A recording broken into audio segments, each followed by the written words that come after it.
Good morning, y'all. It's almost noon here. Well, good afternoon from Ghana. It's good morning there. It's probably about in the US it's probably about 7 o'clock in the morning. It's almost noon here. I think it's like 11:30. Please excuse my appearance. Today is laundry and wash day, so I've been doing laundry and things like that. So I got up, I haven't done anything except for gather the laundry and literally go do laundry.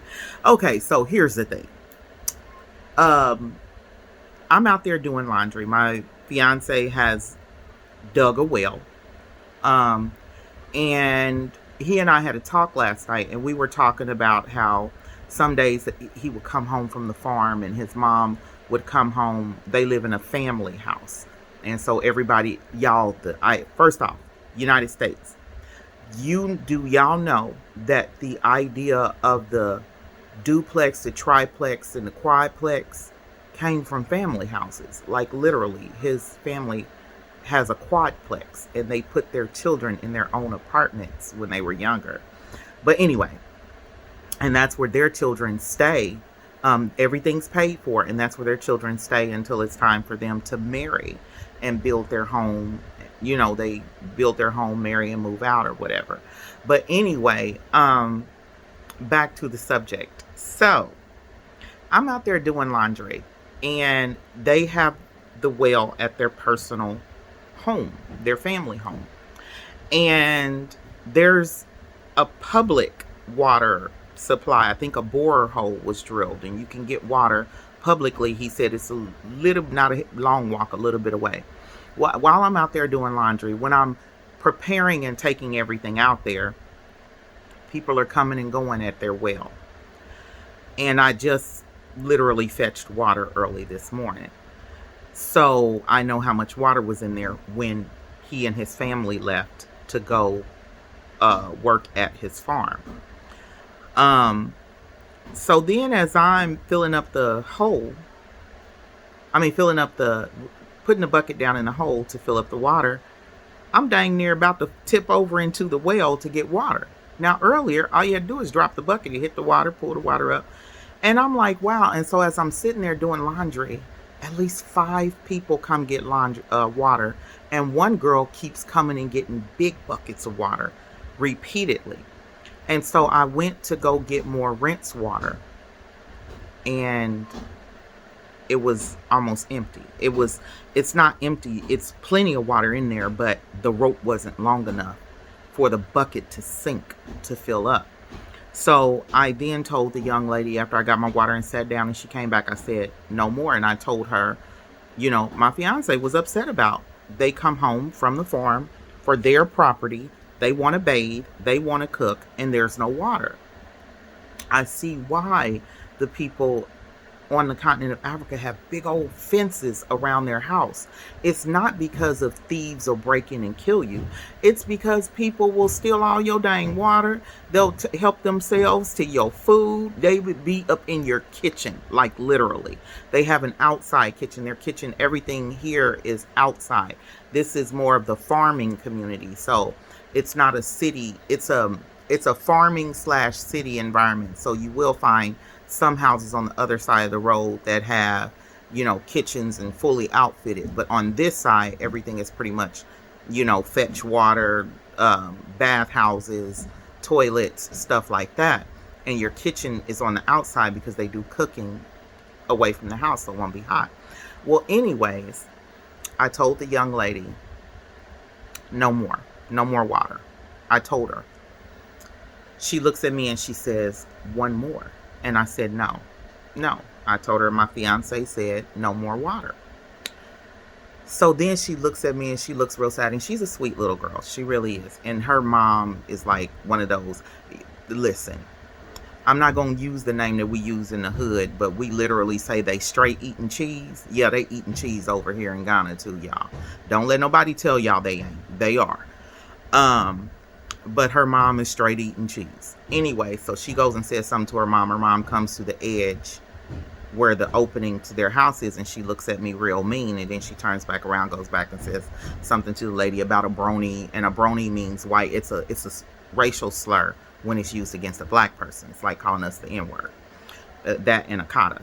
Well, anyway, when it said something about a brony and this and the other. So then another lady comes, and the other lady came from the other direction. I guess she went in and called someone, and the lady came and she asked could she use the well, and I told her no.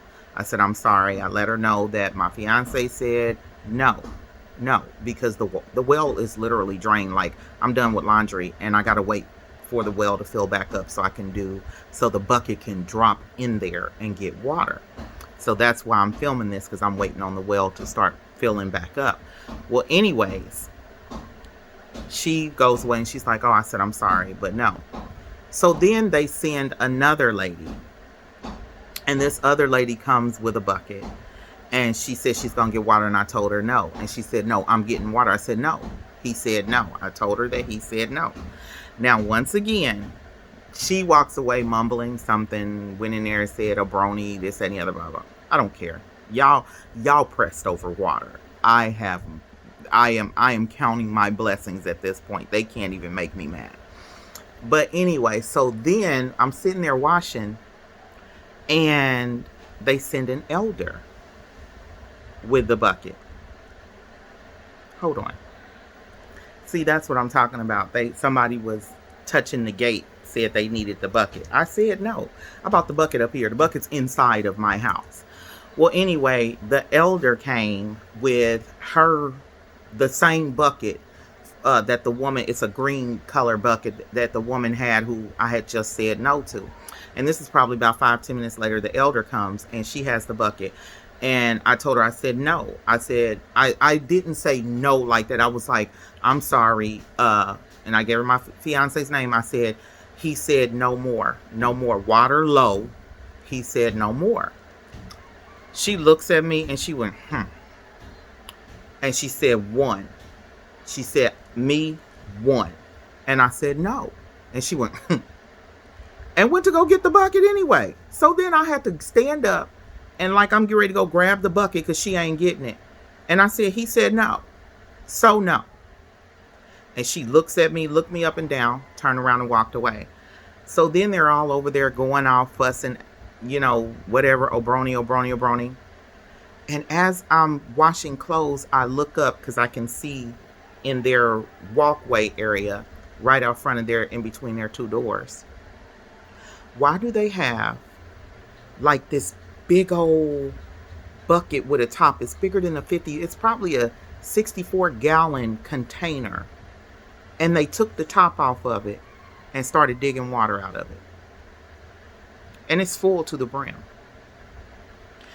This is what I learned from this. First things first. People will drain you dry. And when you put up your absolute zero tolerance, they will try to play on your emotions. They'll try to play nice, even though they don't mean you any good intentions, because all they want is something that satisfies them. They could care less about you and your needs. They just want to satisfy what they need. And they will drain you dry. And then when you stand on your no, because I have found the power in the word no. I love no. I'll say no in a heartbeat. When you stand on your no, then they get upset at you because you're standing on your no. You've allowed them to run and do whatever they want to do in your life. You stand on your no. And when you stand on your no, they always have something that what they're telling you they need, they already had it. Had it in abundance, but they rather drain you. There are some people out here who will make you think that they love you. But the love comes with pain.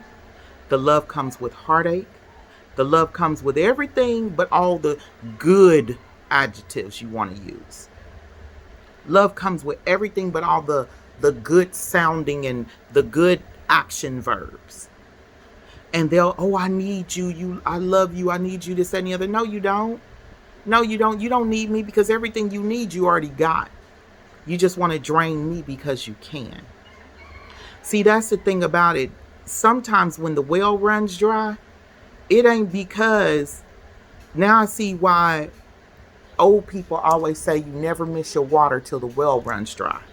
Because what they're saying is, I've let you pull from my well for so long that you've dried it out and there's nothing left. So now you got to go.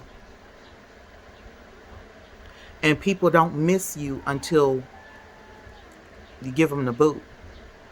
So this right here was an amazing and important life lesson for me, because I've always, if I love you, I have no boundaries. You can hurt me, I let you back. You can say bad stuff to me, I let you back. You can mistreat me, I let you back. I have to spend all my money on you because of something you did, and I'm just trying to keep you out of trouble. And then you can talk to me any old kind of way and I'll let you back. This right here let me know that people, it does not matter young or old, because they went from ages 13 and 14 probably all the way up to 80 something. Young or old will drain you, and they will use you for their purpose. And when they're done with their purpose for you, they'll go on back over, and they got plenty of what you've already given. You give them away all your bricks. They done took your bricks that you were going to build your house with and built them a nice comfy one, and you homeless.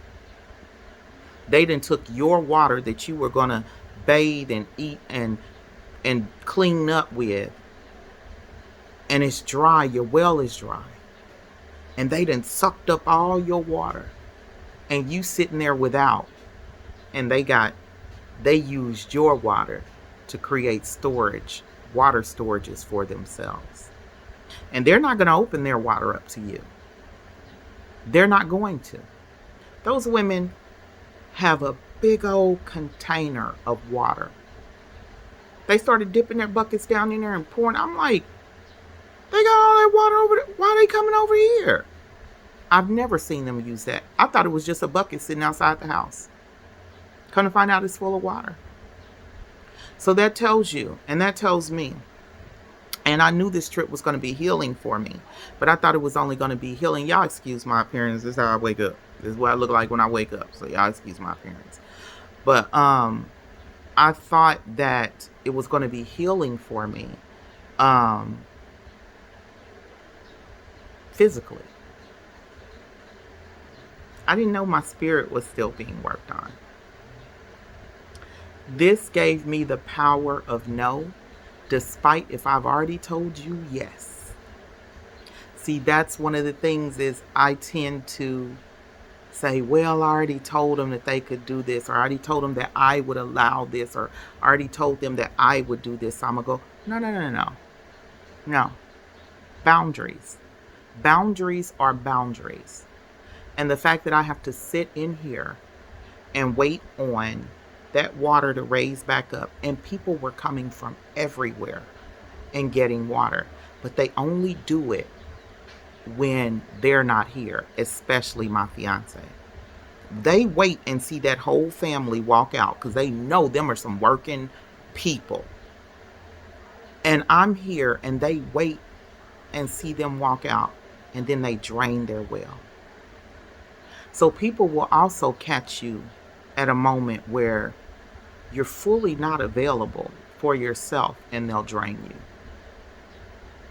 Don't do that. Don't allow it. The only thing I can tell you on how to set your boundaries is to focus on the love of God. God's love is so powerful. If you read the Bible, it mentions hell and separation from God, right? So what does that mean? That means God ain't fooling with nobody that ain't matching his energy. Perfect way to say it. God don't even fool with folks who don't match love. So y'all stop fooling with them. Y'all stop allowing people to use you.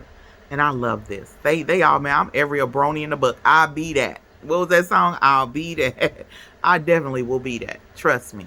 I'm going to be all of that because I can't even bathe. Even if I wanted to go somewhere right now, I can't bathe because the bucket doesn't submerge in the water. And I'm not about to be holding on to the side of the well trying to get water when that well is supposed to be full. We're not doing that one. No. we're not doing that one at all. So yeah, set your boundaries, set your no, and stick with it. If not, people will empty your well, and the only person responsible for it is you. No means no. Set your no and stand on it. No, I learned the power in no in 2015, and I love it.